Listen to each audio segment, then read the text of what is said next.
um príncipe desistiu do trono. Voluntariamente. Sem ser forçado. Sem guerra. Sem golpe. Jonatas, herdeiro legítimo de Israel, olhou nos olhos de um jovem pastor e disse: Você será rei, não eu. Esta não é apenas uma história de amizade. É a história de como Deus move corações para cumprir seus propósitos, mesmo quando isso significa abrir mão de tudo que humanamente nos pertence. Em 1 Samuel 18, vemos uma das amizades mais extraordinárias da Bíblia, uma aliança que desafiou um reino, confrontou um rei e mudou o curso da história. Mas há detalhes nesta passagem que poucos percebem, sinais que revelam não apenas o que aconteceu, mas por que aconteceu e o que isso significa para nós hoje.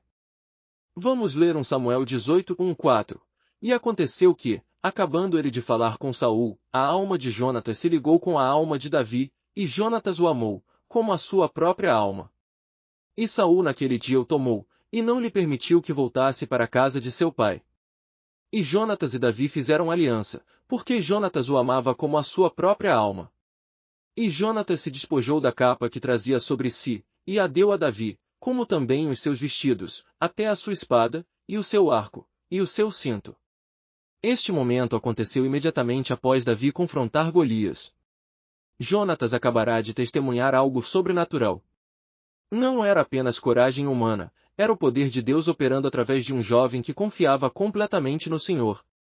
E algo profundo aconteceu no coração de Jonatas. Aqui está o primeiro detalhe que poucos percebem. Quando Jonatas deu suas vestes, espada, arco e cinto a Davi, ele não estava apenas sendo generoso. Na cultura do Antigo Oriente, isso era um ato de transferência de autoridade. Jonatas estava simbolicamente reconhecendo que Davi seria rei. Lembre-se, Jonatas era o príncipe herdeiro. Ele sabia que, humanamente falando, o trono lhe pertencia. Mas algo no espírito de Jonatas reconheceu a unção de Deus sobre Davi. Segundo detalhe, a frase "a alma de Jonatas se ligou com a alma de Davi" usa uma palavra hebraica que indica ligação sobrenatural, não apenas afinidade humana. Era Deus conectando estes dois homens para seus propósitos. E terceiro, tudo isso aconteceu naquele dia, imediatamente. Não foi um processo gradual de amizade. Foi reconhecimento instantâneo da escolha divina. Mas a história toma um rumo sombrio. Versículos 6-9. Sucedeu, porém, que, vindo eles, quando Davi voltava de ferir os filisteus, as mulheres saíram de todas as cidades de Israel, cantando e dançando, com adufes, com alegria e com instrumentos de música. E as mulheres cantavam umas às outras, e diziam: Saul feriu os seus milhares, porém Davi os seus 10 milhares. Então Saul se indignou muito, e esta palavra pareceu mal aos seus olhos, e disse: A Davi deram 10 milhares, e a mim somente milhares, na verdade, mais lhe falta que o reino. E desde aquele dia em diante, Saul teve ciúme de Davi. Aqui vemos uma mudança espiritual devastadora. O mesmo Saul que havia sido ungido rei agora se torna inimigo do ungido de Deus. O ciúme não é apenas emoção, é porta de entrada para espíritos malignos. E versículo 10 confirma: E aconteceu ao outro dia que o espírito mau da parte de Deus se apoderou de Saul. Duas unções em conflito, Davi com o espírito de Deus, Saul atormentado por espírito maligno. Enquanto isso, a criação observava esta guerra espiritual se desenrolar. Do alto, vejo dois caminhos se formando. Jonatas escolheu morrer para si mesmo para que o propósito de Deus vivesse. Saul escolheu matar o propósito de Deus para que ele mesmo vivesse. A verdadeira realeza não se agarra ao trono, ela reconhece a quem o trono pertence.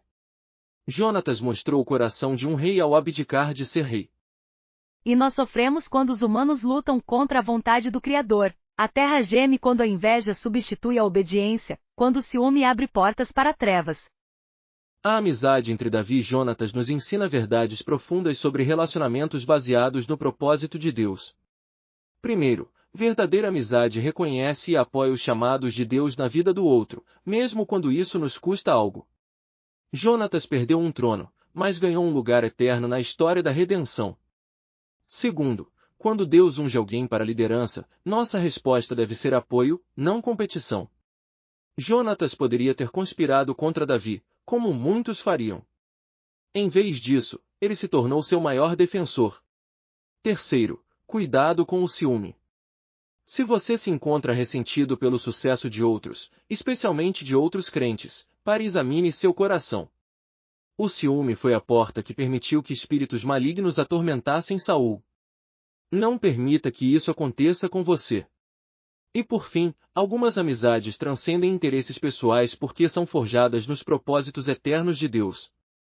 Oremos, Senhor, dá-nos o coração de Jonatas, que reconhece teus ungidos e os apoia, mesmo quando isso nos custa posição ou prestígio. Liberta-nos do espírito de ciúme que atormentou Saul. Ajuda-nos a cultivar amizades baseadas em teus propósitos, não apenas em nossos interesses. E quando tu escolheres outros para posições que pensávamos que eram nossas, que possamos responder com a graça de Jonatas, sabendo que teus caminhos são sempre melhores que os nossos. Em nome de Jesus, o verdadeiro Rei. Amém. Inscreva-se para mais conteúdo de estudo bíblico.